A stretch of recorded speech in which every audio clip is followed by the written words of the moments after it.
Hey, my name is Katie Pijanowski, and I'm a certified life coach and motivational speaker, and I'm here to help you unlock your true strength so you can create the life of your dreams. I teach you my best tips to master your mindset, create confidence, and empower yourself to take back your life. It's your time. This is the Mind and Body Strong podcast.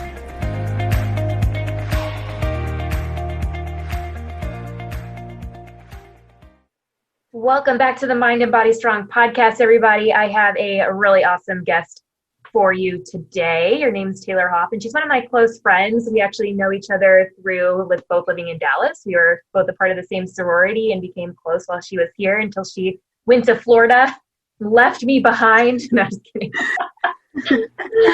But I'm really excited to have her here because she's actually going to be opening up a really great conversation, really diving into breaking apart the stigma of disability in the realm of fitness, which I'm so excited about. Like, she is like the most positive, uplifting, like lighthearted person. And she's going to just bring the fire to this conversation. So Taylor, welcome. Oh, here we are bringing the heat. You're bringing the heat. Hey ready? There. I think, I may need some Texas chips and salsa to go along with this heat. I'll mail you some. But no, I'm super excited to be here. I feel like we haven't talked in so long. No. But I'm super excited for all of you listening. My name is Taylor. I am 27. I live in South Florida now. And I actually met Katie through our sorority, and we got to talking. We started talking about fitness, and then my whole fitness journey kind of started and has done a whole 180 since I started. And one thing that what we're kind of going to be talking about today is that I have cerebral palsy. And I'm involved in fitness, and that I'm not defined by that. Mm-hmm. So that's kind of where I'm at. I'm just your average 20-something trying to figure out my life, trying to date during a pandemic, trying to get in good shape, You have the cutest dog named Callie. Yeah, I have the cutest pit bull named Callie. All the things that a quote-unquote normal 20-something-year-old has going on in their life. So that's who I am. Yeah, so Taylor she actually came to me and was like, I really think this would be a really great conversation to have. And I was like, absolutely. We need to bring more awareness to people who have disabilities, whether it's cerebral palsy or not, who are going out there and doing being in the fitness realm and just breaking apart some of that stigma. And this kind of all started with Taylor's actually doing a lot of really awesome stuff in her fitness journey and deadlifting huge numbers. I mean, she's just killing it. And she was posting about it on her Instagram, and she got a comment that really kind of fired her up. So tell us kind of what happened. So I started working with a CrossFit trainer at a really awesome gym here in West Palm. And I was really nervous at first because, Katie, you know this, I don't like to be bad at anything. And I certainly don't want anybody to think that it's okay for me to be bad at something because I have cerebral palsy. Mm-hmm. And so I was working with this trainer, and he was like, oh, well, how much do you think we can deadlift? And I was like, at Orange Theory, I've deadlifted 60, 70 pounds. Yeah. And he was like, okay, well, I think we can easily do 90 today. And that was on our first try. Mm-hmm. And so then I was a little intimidated.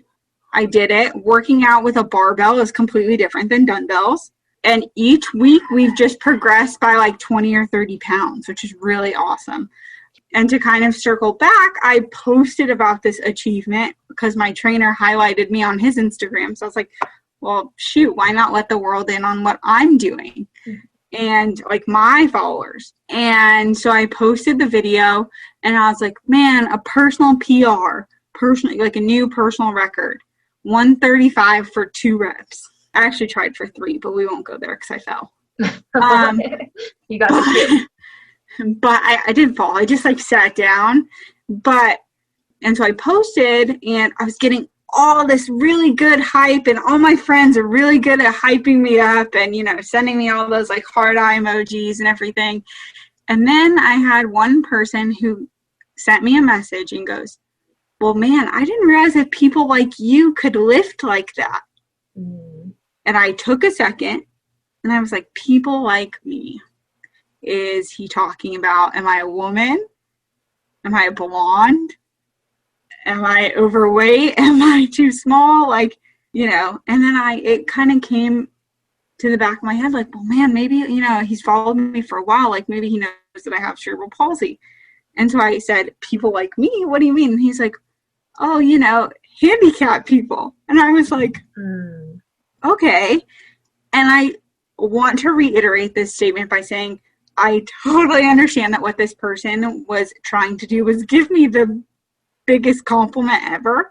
But what it ended up being was the biggest backhanded compliment, because to me, I was like, well, shoot, like, is that what everybody else is thinking? Is that why everybody else is hyping me up because they know that this is hard for me because I have cerebral palsy?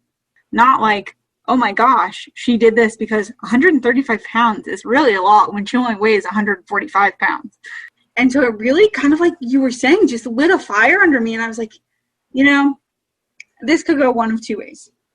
I could either call this dude out and have all my friends roast him, or I could make it a very teachable moment.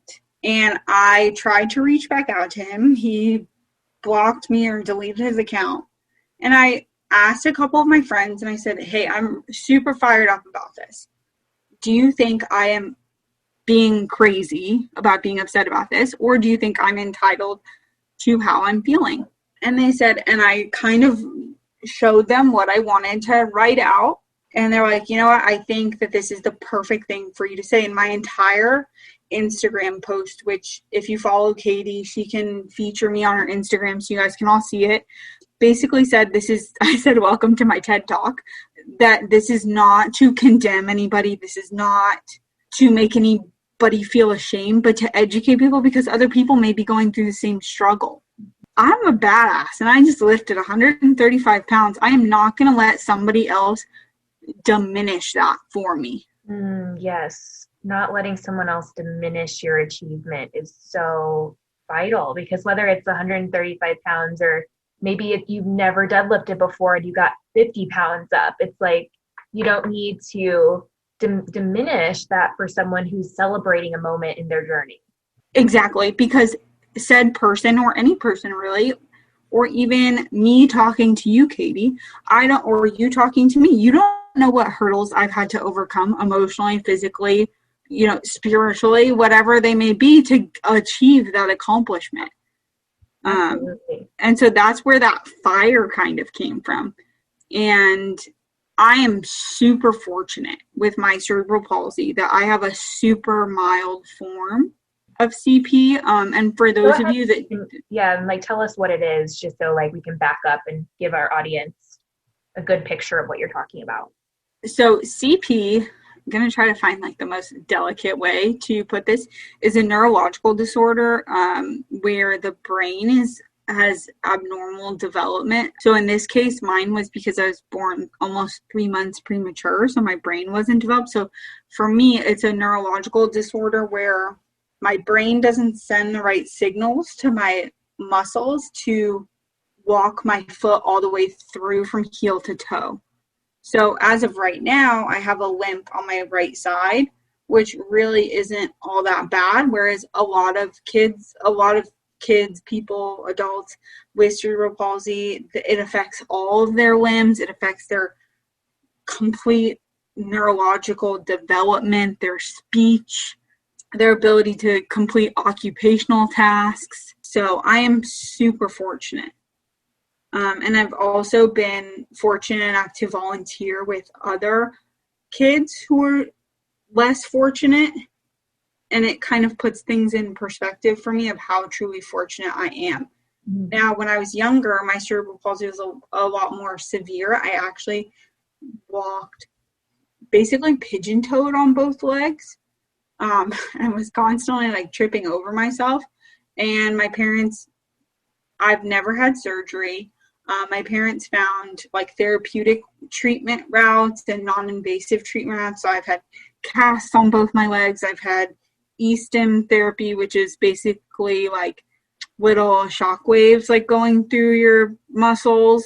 I've had all kinds of things. I've done physical therapy multiple times a week since I was like 2 years old.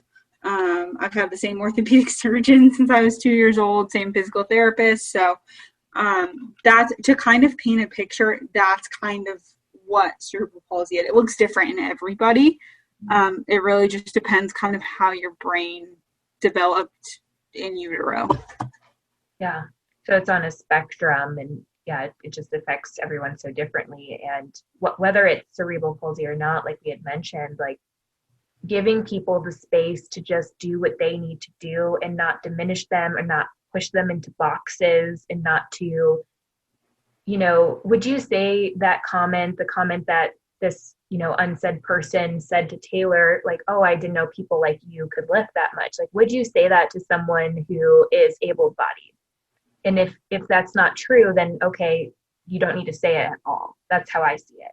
Yeah, because I don't even see myself as like disabled. I don't see you, like, I forget that you have cerebral palsy because I just know you. I honestly, like, I don't know if this is going to sound really bad, so listeners, please don't kill me. I mostly forget about it until I like have too much to drink, and then walking gets a little bit more difficult. Laying it all out there for the fans. I mean, hey, I said I was a normal 20-something, you know, like. For sure. But, and for everyone out there, I'm 27. I know, I'm nearing 30. But that comment just kind of like woke me up. And most of the time I let stuff just kind of roll right off the. Yeah, you're pretty lighthearted with everything. Yeah, I mean, I make jokes about myself, you know, like all kinds of stuff. And I think kind of going back to that thing about like hurdles and diminishing accomplishments, me stepping out of my comfort zone in fitness again, you know, after having been in quarantine for months and gyms being closed and whatnot, and me taking a new approach to something different in fitness. CrossFit is not anything I had ever done before. Super intimidated by it.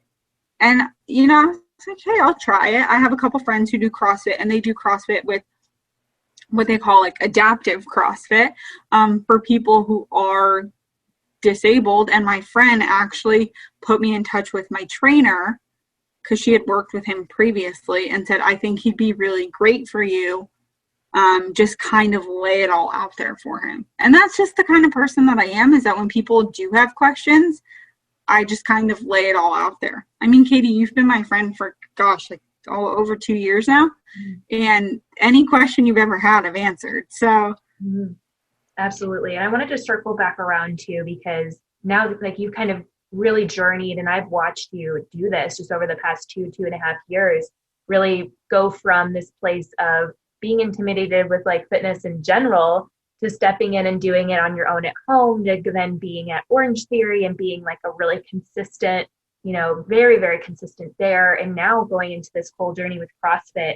And I want to kind of circle back to something you said earlier about like not wanting to be bad at it. And that was kind of like the thing that held you back.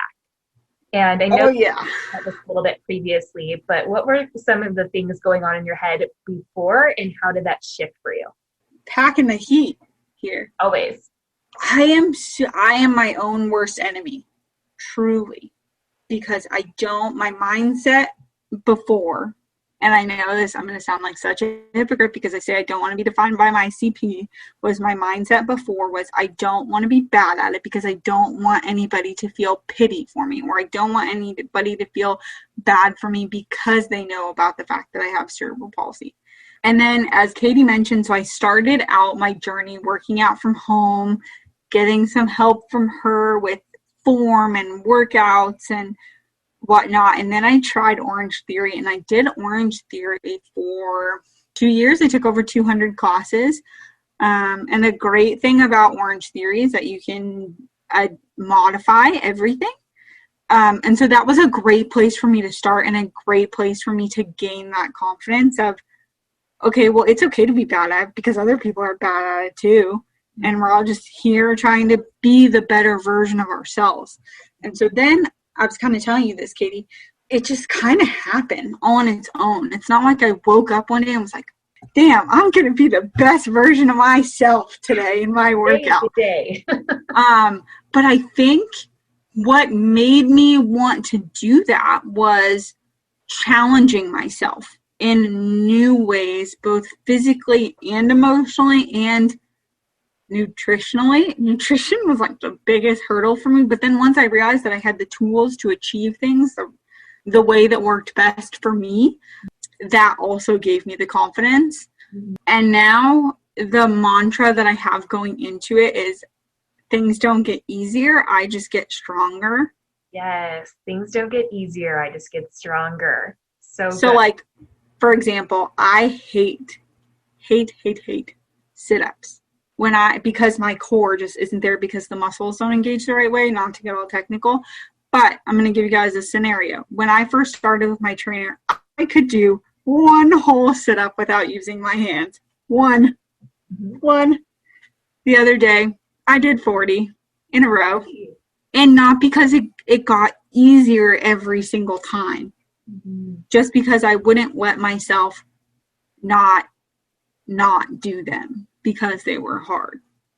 Like everything about that like can translate over to every aspect of your life. It's just being able to take that first next step. And I think really what you experienced is you were just taking those small baby steps and challenging yourself to take that next baby step, and like going to Orange Theory and being consistent, taking over 200 classes, and then taking the next baby step to now transition into like CrossFit. And then it just became a part of who you were. And it wasn't even a moment. I think so many people are waiting for this moment, Taylor, where they're just like, I will have a beam come down and like motivation will strike me, and then I will become the best version of myself, right? Like I think that some people truly feel like it's just like this awakening moment. But oftentimes it's happening exactly how you described it, where it's just you're taking those steps and you look back and you don't even recognize. It's just like, oh my gosh, like here I am. And who was I before? Like re-identified yourself with this new Taylor. Yeah, so I think when you said that about motivation, I kind of think back to like when I started this whole thing. And remember when you used to text me at 4 a.m. every day, making sure I was getting up and going to the gym. And so I think back to that, and like now, if I wanted to sleep in, I can't because I go to the gym at 5 a.m. Like I wake up at 4:30 in the morning, no matter what, because, and it's like you were saying, and even I was victim to that I thought that this magical beam was going to come down like Harry Potter, and I was going to have this mark on me that like that, you know, fitness was going to come to me via osmosis or whatever. It didn't. You don't need motivation. That's what I wish people would understand. You don't need motivation. You just need consistency. I hate sit-ups. I hate burpees. But guess what? I know how to do them now. Yes. And about the part of like waking up and going to the gym too, for those of like, because for you, you might have those hard days where it's like, yeah, it's hard to get out of bed. But for you now, do you feel like it's just like a part of what you do? So even when it's like the hard days, it's like, get up. Oh yeah.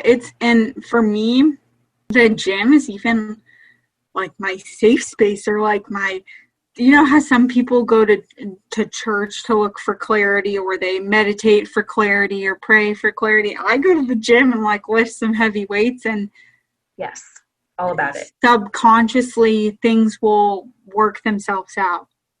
I have a belief that moving your body moves emotions through you. So if you have stuck emotions and feelings in your body, like lifting heavy weights or running or like moving your body in some way, dancing, like in your freaking apartment, like it just flows like emotions through you, and like, just feel better.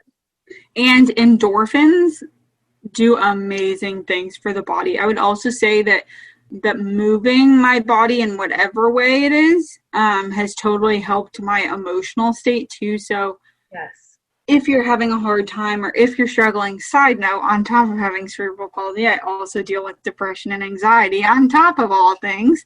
So not only do I only have 1.5 good legs, I also am anxious about the fact that I only have 1.5 good legs and how people are looking at me.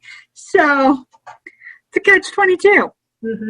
But once you get out of that mindset, it's the grass is very much greener on the other side. Yeah. And that's what Taylor and I were talking about before on this call, is like the mind games or the mind hurdles that we play to keep ourselves back from our greatness. And I think oftentimes we see people doing things, they're like, wait, like if they can do it, I can do it. And not just in any scenario, but we were kind of talking about these mind hurdles that we experience. And it's not just, it's everybody, right? We're all, we're not immune to these mind hurdles. We all go through them. So I guess, what do you have to say to those people who might still have those maybe mind hurdles? So when I was going through mine, so I don't know if it was with you, Katie, or one of our other friends, I wrote down all of the hurdles that I thought were getting in my way of achieving my goals. Kind of the opposite of a dream board, like all the stuff that was in my way, I wrote on a piece of paper, and then I set it on fire safely. Safely. Yeah. And I put it out there into the universe that like those things were no longer going to hold me back. And even if it's one step, you take one step, you do one little thing off of that list of things that intimidates you, just that first step. So like for me, walking into Orange Theory that first time was super intimidating. I actually tried to back out once or twice, but I did it. And I always think about where would I be if I didn't do something that I was intimidated by? And this can be in anything, not just fitness. This can be in any aspect of your life. Are you intimidated by going after that job you really want? Are you intimidated by talking to that guy or girl you really like? Are you intimidated to try something new like skydiving or, anything like that? Are you intimidated to try a new form of eating? Like if you are like hardcore into red meat and you've like kind of been interested in going vegetarian, like are you super intimidated by the thought of not having red meat? It can be anything, but you are your own worst enemy. It's all a construct of our mind. Like it is the only thing holding us back. And we also were talking beforehand about just the energy that you bring behind something. Like if you show up to a workout, like if Taylor was going to go there and do the deadlifts and she was thinking, oh my gosh, I can't do this. I've never done it before. This is so hard. And like putting herself down about it versus going into it being like, I'm a badass. I've got this and I'm going to do everything I can. And just like the energy of showing up differently. It wasn't like, that's the mindset piece that like channels the energy through the activities that you're doing. So it's like not even what you're doing. It's like who you're being in that process. And mindset looks different for everybody. Like mindset for Katie looks different than what mindset looks like for me. And for the longest time, going into the gym, again, super intimidating, but I wanted to be consistent. So what did I do? I played the same hype song every time before I went into the gym because that song got me in a good mood. Yeah, that was like your little anchor to remind yourself, like, I've got this. Oh yeah, anything Justin Bieber totally like hypes me up. Love it. But it's find that one thing that motivates you or can hype you up. I hate using the word motivate because you don't really need motivation. You just need consistency. Absolutely. Motivation comes along with action. Exactly. So as long as you are showing up, yes, that's what matters. Yes. And I think that's where people forget to celebrate their wins is like, oh, I just want to be at the top of the mountain already. But it's like, you just took the first step. Celebrate that. Exactly. And like you experienced, you look back upon all the mountains you've been able to climb the past 2.5 years and you think, wow, like you had mentioned earlier, what would have happened if I didn't do something that intimidated with me and experienced all this growth that is now transitioned, into all other areas of your life. Well, I look at that person that I was like when we first met, Katie, and I'm like, man, who is that girl? And it's just such a transformation. And I'm not talking about physical or anything like that because that comes along with it. But I look at emotionally and spiritually and just how the mental fortitude that I've developed within myself. Yeah. So I think anyone is capable of anything they put their mind to. And one of the mantras that I hold myself to is be better tomorrow than you were today. Mm-hmm.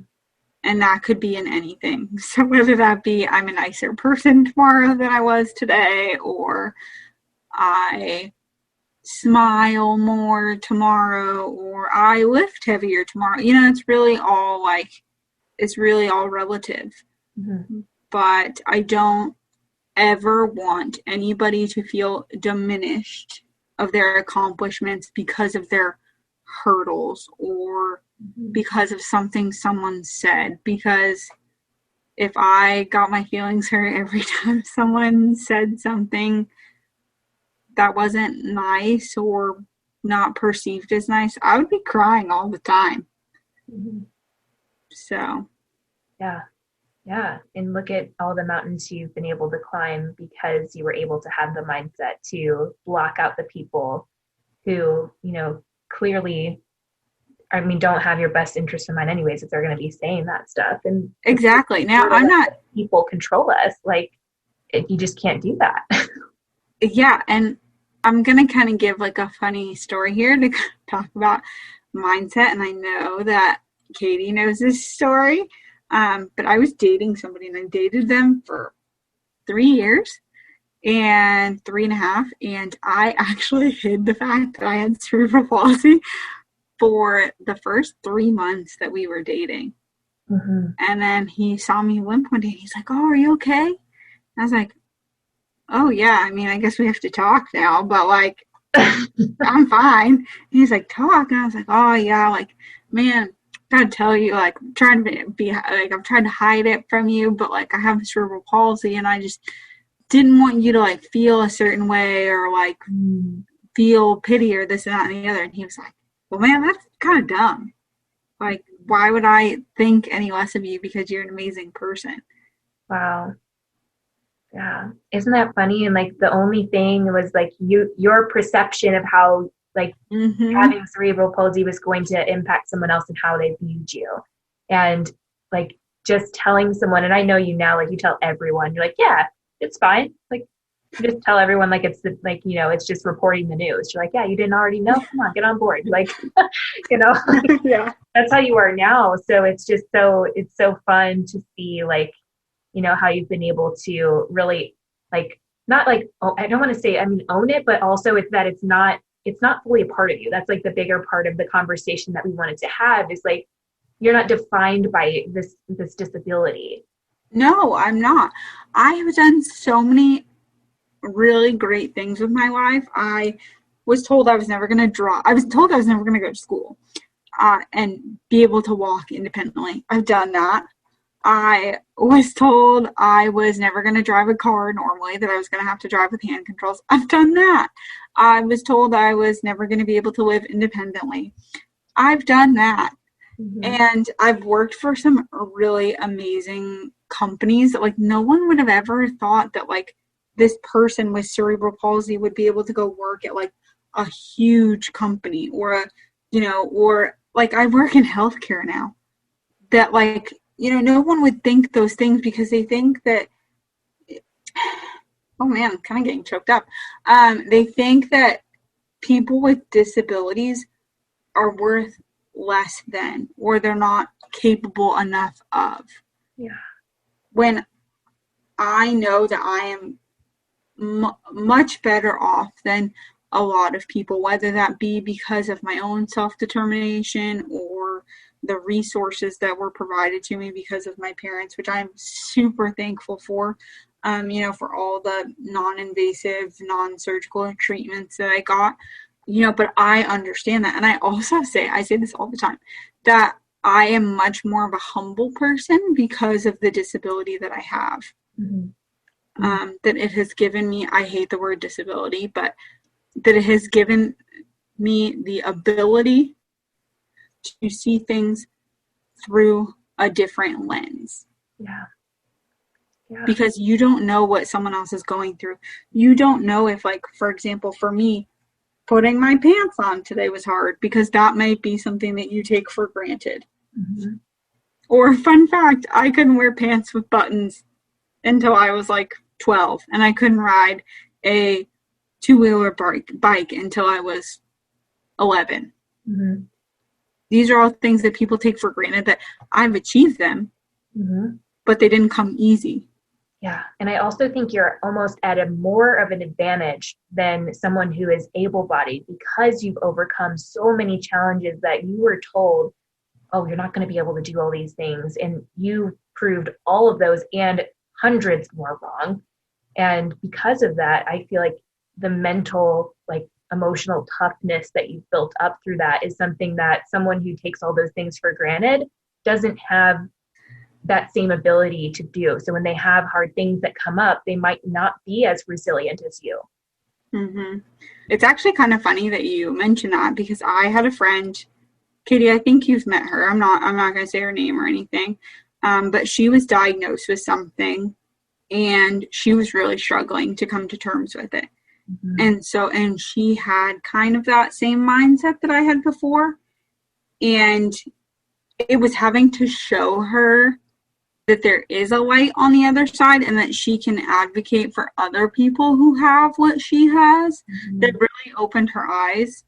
And so those are the kinds of opportunities that having a disability or being handicapped has afforded me, is being able to educate my friends, family, complete strangers. And I think it's interesting to see how my friends who have been my friends for a while feel the need that they have to protect me from certain things. And it's very endearing and I love it dearly, but I'm also the kind of person that, like, I don't mind having those awkward conversations. I don't mind people asking me about it. And I feel like that's where people get uncomfortable. But yeah, like you said, I just kind of lay it all out there. Yeah. So for someone who's maybe wanting to know, like maybe they have someone in their life and they're just like want to know how they can support them better, is there like maybe a best way to approach that to get more clarity so that they can understand? I mean, everybody is different. I'm going to preface that by everybody's different. I'm super type A personality. Like, just ask me what you want to know and I can tell you. I personally would say if you see that they are struggling with something, just be there. Being present with somebody goes a long way. Mm-hmm. Now, while I am perfectly comfortable talking about my feelings, a lot of people aren't, but being present, I have a friend who doesn't like to talk about their feelings, but just by me being there and being present, she feels being supported and then will open up with how she's feeling or how she can best be supported. There's so much to be said for just holding space for someone to have an emotional experience, whether out loud or in their own head. Yeah, exactly. I have full conversations with myself in my own head about personal hurdles. All day. But I would say read the situation and don't be afraid to have an uncomfortable conversation. I think it's so funny when, for example, like if it's a guy I'm dating or like someone who's new. Like, I just started a new job in February when I moved back, and I know a couple people that work there, and so I wasn't worried about them, but I was kind of worried, like, oh, well, what will new coworkers think? Like, they don't know my jam yet, you know? Mm-hmm. And they don't know all my terrible CP jokes. Which, like, whole new audience before we started working from home. But it's being okay having those uncomfortable conversations and being aware that it's also uncomfortable for that other person. Yeah. And just allowing it to like be uncomfortable. Like, oh yeah. You know, like it's okay. I mean, I think sometimes just bringing it to light, you know, shows like, you know, in a kind way can be like, oh, like, you know, I think most people will be like, oh, they're trying to understand. Yeah. Okay. Here, I'll give you just point blank, just the way you said it. I'll give you a situation. I'll give you a nice way and a not nice way. Okay, perfect. Nice way. One of my brand new coworkers, we met at the airport going out to training for our new job, went out to Utah for a week, knew absolutely nobody. And the cold is harder on my muscles than being in Florida, like the sauna of Florida. And we met at the airport, and I was getting my bags, and she could see that I was like struggling. And she was like, "Can I ask you?" And I was like, "Yeah, sure." And she goes, "Is there something wrong with your leg? Like, do you have cerebral palsy?" And I was kind of taken back. And I was like, "Yeah, actually I do." Turns out she's a yoga instructor and does like adaptive yoga. But just the fact that she was willing to even say those words and was like, "Well, let me know if you need anything. Like, how can I help?" Yeah. Totally nice way. Assume that you needed help, was just like, "Hey, I'm trying to understand you and I want you to know I'm here." Yeah. And like, for example, even when we were walking around Utah, like the mountains, they would slow down just a little bit. Not that they said like, "Hey guys, we need to slow down," because Taylor's slow. Mm-hmm. Trust me, I know. I have a tattoo of a turtle on my wrist. I get it. But the fact that they just, again, making space emotionally, not, like not even like a verbal thing. Just a physical cue that they slowed down so that I wasn't constantly having to keep up. Very nice thing. Mm-hmm. Not so nice thing. Going to a bar in Austin and being turned down because the bartender thought I was too drunk to get in because he was looking at the way I was walking. Oh, man. Not the fact that I wasn't slurring my speech. My eyes weren't bloodshot or rolling into the back of my head, mm-hmm. but physically because of the way I was walking. They just made that split judgment of you. Mm-hmm. And my friend in that instance had been my friend a very long time, been my friend since college.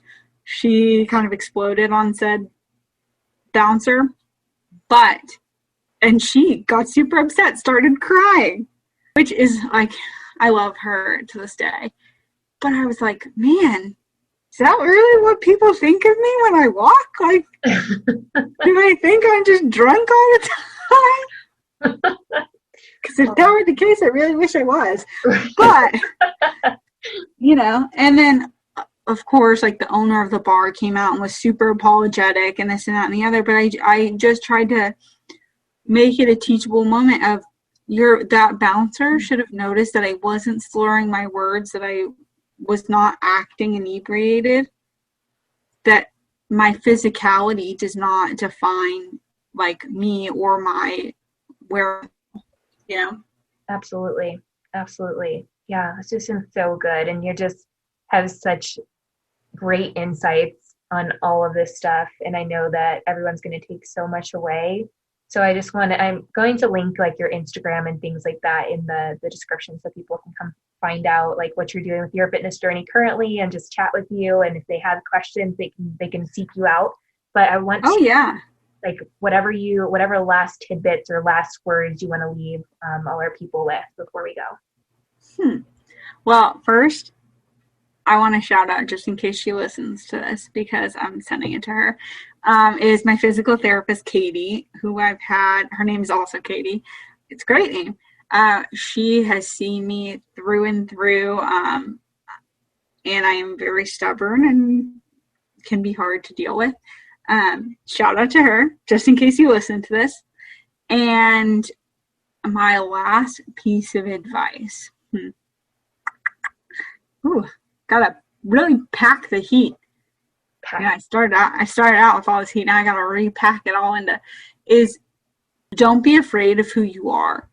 Because for a long time, I was super intimidated by being my authentic self, because it meant truly addressing what was going on with my body, physically, emotionally, all that jazz. It is okay to be 110% your authentic self. Because, and I'm going to use my famous mantra, Katie has heard this 100 times, we all have baggage, whether it be a Louis Vuitton clutch, a Louis Vuitton wallet, or a Louis Vuitton luggage set. We've all got it. So just carry it loud and proud is my best piece of advice. Incredible. Couldn't have ended it any better. So good. Well, thank you so much for being here, Taylor. I just I mean, obviously, you know, I adore you. So I'm just so glad you got to share this, and I know everyone's going to love it.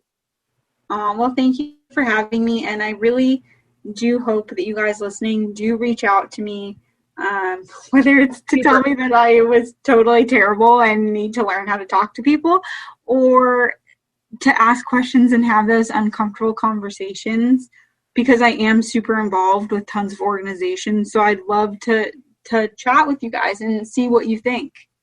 Yeah, she's super approachable and cool, and she's, you know, again, willing to hold this space and be there with you and all that. So definitely do so. All right, Taylor, thanks so much. Thank you. Thanks for listening to this week's episode of the Mind and Body Strong podcast. You are what makes this movement and message possible. If you loved this episode, share it with a friend, a coworker, a family member, or take a screenshot and share it on your favorite social media platform and tag Mind and Body Strong. To learn more about coaching and courses to help you take your journey to the next level, visit mindandbodystrong.com.